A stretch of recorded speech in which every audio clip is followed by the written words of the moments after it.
NATO has a message for Ukraine, and it's not really a motivating one. NATO Secretary General Jens Stoltenberg has said that with the Russian withdrawal from Kherson city, Ukraine faces difficult months ahead. His message to Ukraine was simple: don't underestimate NATO, telling Ukraine to not underestimate Russia. You see, Kherson city and the region west of the Dnipro River had some of the best Russian troops defending the area. With Russia's withdrawal, these forces have been freed up and are now moving towards the Donbass region. So, the coming days and weeks are going to see some intense battles in Donetsk and Luhansk. And NATO is warning Ukraine not to get too jubilant, because Vladimir Putin's aim is to leave Ukraine cold and dark this winter. Jens Stoltenberg even told Ukraine that Moscow's forces retain significant capabilities as well as a large number of troops. Russian forces are now pushing forward in eastern Ukraine, and the Ukrainian troops are being hunted down. A video of a fierce battle between the Ukrainian troops and Russian soldiers in the Avdiivka region of Donetsk Oblast in eastern Ukraine has emerged on social media. The video shows Russian soldiers exterminating Ukrainian troops who were hiding in drain pipes under a bridge.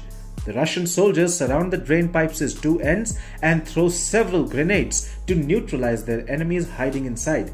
As mentioned earlier, some of Russia's best troops have been freed from Kherson and are now ready to wage offensive campaigns all along the Ukraine front line, especially in the Donbass region.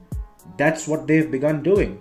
In fact, just around the time when Russia retreated from Kherson, its troops captured another settlement, Pavlovka, around 45 kilometers southwest of Donetsk.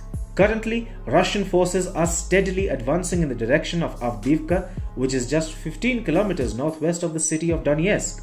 Russia is focusing on Donetsk Oblast and more specifically on three targets: Bakhmut, Avdiivka, and the western part of the province. Two Ukrainian cities, Kramatorsk and Sloviansk, are being eyed by Russia. To capture them, Russia needs to take control of the crucial town of Bakhmut, which will help destroy Ukraine's supply lines and open a route for Russian troops to move further towards Kramatorsk and Sloviansk. Speaking about the situation in Donetsk and what his forces were going through, Ukrainian President Volodymyr Zelensky said, and I quote, "There, it is just hell. There are extremely fierce battles there every day. Ukraine knows the conditions on the battlefield don't really suit its objectives of pushing Russian troops back home. Russian forces are reinforced and specialized units are now joining the offensive in Donbass region. Ukraine isn't being able to undertake major counter-offensive operations in this region like it did in Kharkiv. The Russians have learnt many lessons, and now Kyiv is being warned by its allies not to underestimate Russia." Do you think Russia had strategic plans